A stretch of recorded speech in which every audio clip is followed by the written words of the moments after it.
Ya,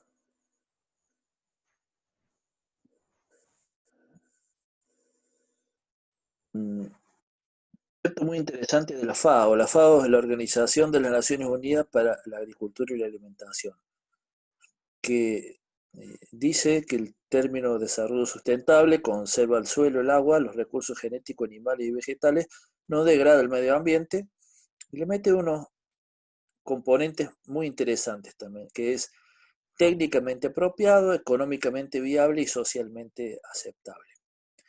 Y hasta ahí, en medio que hay un acuerdo, al menos a nivel mundial, ¿no? Que no es solamente algo ambiental, la sustentabilidad, sino que tiene que ser esto, ¿no? En términos agronómicos, tiene que ser económicamente viable, como decíamos al principio de la clase, socialmente aceptable, ¿sí? Y tiene que cerrar por esos tres lados, por lo social, lo ambiental y lo económico, para que algo sea considerado sustentable. Si bien es cierto que hay muchas formas de interpretar esto, por ejemplo, que es algo socialmente aceptable. Pero bueno, vamos a ver ¿m? Algunos ejemplos. Para tratar de aclarar, este es el sistema esclavista de los Estados Unidos de fin del siglo XIX, plantaciones de algodón orgánico porque no se habían descubierto los agroquímicos. Y bueno, uno diría, bueno, si no consideráramos que estaba hecho un sistema que funcionaba a base de mano de obra esclava, uno diría que es sustentable. ¿Qué es esto? Porque no había contaminación. Eh, pero bueno, no es sustentable. No se le puede llamar sustentable a un modelo agropecuario que producía así. De hecho, pasó lo que pasa con todos los modelos insustentables. Se caen a lo largo de la historia. Ese es un ejemplo. Uno podría decir la estancia argentina también, la estancia más o menos de la misma época, ¿no? Que la época del granero del mundo, donde había estancias tan grandes y, y donde trabajaban los gauchos en condiciones miserables, ¿no? Eso no era no cerraba desde el punto de vista social. Bueno, este es otro problema que tenemos.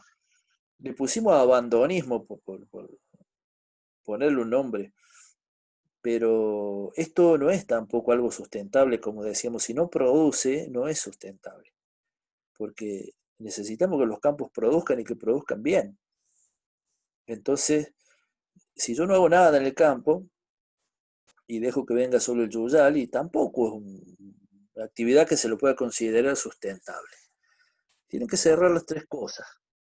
El modelo en su momento haya sido una forma de practicar la agricultura de una manera sustentable, ¿no? Porque, bueno, porque pudo mantener una alta población y, bueno, esos suelos todavía hoy son productivos, ¿no? Pero bueno, en su contexto, obviamente, fue un modelo para una época y para una comunidad. Y hoy el debate en el plano de la sustentabilidad se da entre dos miradas. La gente que es un poco más teórica lo divide en sustentabilidad fuerte y sustentabilidad débil. Los que sostienen la sustentabilidad débil piensan la naturaleza como algo como sustituible por capitales y como que es posible ponerle precio en el mercado. Ahí en el apunte yo les puse el ejemplo de los bonos de carbono, que se entiende, es muy claro para explicar este concepto, lo que es la sustentabilidad débil. ¿Sí? Eh, Otro ejemplo puede ser las buenas prácticas, por ejemplo, que es una ley que lo hemos hablado, nosotros le damos la bienvenida a la ley de buenas prácticas, pero también es poner un componente económico como una especie de premio, ¿no? Y en este caso, los bonos de carbono son, perdón, iba a explicarlo y lo explico brevemente. El bono de carbono es un bien de intercambio, un bono, que, bueno, alguien para cumplir los acuerdos internacionales, por ejemplo, tal país se comprometió a no emitir más de tantas tasas de dióxido de carbono. Y por eso tal empresa de tal país se comprometió a no emitir tanta cantidad, ¿sí? Entonces, pónganle que esa empresa emite esa cantidad, pero le compra los bonos de carbono que genera alguien en otro lugar del mundo, por ejemplo, alguien que hizo una plantación forestal grande y accedió a bonos de carbono por eso, entonces se los vende. A quien emite de más tiene la posibilidad de comprar bonos de carbono y con eso equilibrar, si se quiere, el sistema. Decir, bueno, yo emito, pero a su vez favorezco a tal persona que plantó árboles. ¿Se entiende? Esa es una mirada que se le llama sustentabilidad débil, no porque tenga poca fuerza o porque sea poco abundante, es muy abundante, es la más presente, ¿sí? De hecho, piensa que la agricultura debe maximizar su producción, como tal vez la mayoría de ustedes lo piense, o es lo que se está diciendo habitualmente, sí. Se busca maximizar la producción, mientras que la sustentabilidad fuerte no busca maximizar, sino que busca optimizar, por ejemplo, que es un concepto que puede parecer igual, pero no es igual, porque el optimizar significa que se produzca también lo máximo que se pueda a niveles óptimos, que el óptimo significa respetar ciertos límites. Le voy a poner un ejemplo con un auto. Ustedes pueden ir con un auto a una velocidad máxima o a una velocidad óptima. Tal vez el auto dé para ir a 200 kilómetros por hora. Pero ¿cuánto les va a durar el auto y cuánto van a durar ustedes? ¿Sí? Eso es el máximo. El óptimo es la velocidad que está permitida, 130 en autopista, por ejemplo. Entonces ustedes saben que andando a esa velocidad ponen a resguardo su vida, ponen a resguardo el vehículo y la vida de los otros. ¿Se entiende? Es un concepto distinto, la optimización de la maximización. Y la sustentabilidad fuerte considera a la naturaleza no sustituible por capitales. Y no pone precios y nosotros adherimos al concepto de sustentabilidad fuerte, ¿sí? Porque pensamos que hay cosas que es muy difícil ponerle un precio del mercado, si no imposible.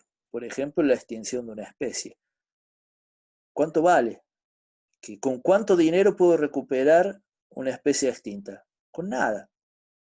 O una vida que se pierde. Con nada. No es posible poner un precio al mercado. No todo es cambiable por bonos, por ejemplo. No, hay cosas que no. Y en las cuestiones ambientales y sociales y humanas, tampoco. Entonces, nosotros adherimos a eso. Es un debate que se da, no es que ustedes tengan que adherir a ese concepto, sino le explicamos el por qué nosotros pensamos así. ¿Sí? Y Flores y Sarandón, profesores de la universidad, definición muy interesante a la cual nosotros también adherimos.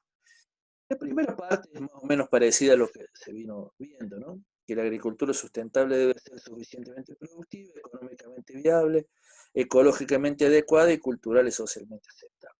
¿No? Hasta ahí vamos. Lo que le agregan de interesante es que esos objetivos son igualmente importantes. No es que uno sea más importante que el otro. Por ejemplo, muchas veces, desde la idea de sustentabilidad débil, lo primero que sale es cuando alguien le pregunta qué es la sustentabilidad. Y bueno, es que el campo funcione, que produzca, que genere una buena economía, tratando de minimizar el impacto ambiental. Pero se asume que va a haber un impacto ambiental negativo, que va a haber un daño negativo. No está en igualdad de condiciones la rentabilidad que el impacto ambiental. La rentabilidad es indiscutible desde esa mirada. El impacto ambiental es negociable, se puede negociar. ¿Se entiende? Sí. Entonces son igualmente importantes para esta mirada. Santiago Sarandón es el profesor titular de agroecología de la Universidad de La Plata. Es un académico de los más importantes del país y en este momento es presidente de la Sociedad Argentina de Agroecología, que es una sociedad científica argentina, y la Sociedad Latinoamericana de Agroecología, que es la SOCLA. Él es el presidente también, de un académico importante. Bueno, y que son de cumplimiento simultáneo, o sea, no puede ser que yo diga, bueno, ahora gano la plata y dentro de 10 años veo qué hago con el ambiente. No, tiene que ser al mismo tiempo para que sea sustentable. Y son reemplazables uno con los otros, es decir, como veíamos recién, no porque me vaya muy bien en lo ambiental, es decir, hice del campo prácticamente una reserva natural, pero en lo económico me va un desastre, pero bueno, como está muy bueno lo ambiental, resigno lo económico. No, tiene que funcionar todo de manera simultánea y son igualmente importantes. Por eso es tan difícil la sustentabilidad, que funciona como un objetivo hacia donde hay que ir, ¿no? Y ahí es donde se empiezan a ver las diferencias entre todos los planteos que decíamos anteriormente. Bueno, ¿qué entiende la sociedad rural, o qué entiende APRESID, o qué entiende el INTA, o qué entienden las universidades? Y ni siquiera es por sustentabilidad, ¿no? ¿Qué entienden cuando dicen eso? Ni siquiera es homogéneo dentro de las instituciones. Yo les digo qué entiende la universidad, pero bueno, por ahí nosotros tenemos un concepto de sustentabilidad y les va a tocar de lo que es la sustentabilidad. No obstante, como ven, nos apoyamos en lo que dice, por ejemplo, la FAO o académico de mucha trayectoria e importancia. Vamos a ver entonces, por último, cómo evaluamos la sustentabilidad. Le vamos a dar un método para hacer lo que es el método MESMIS.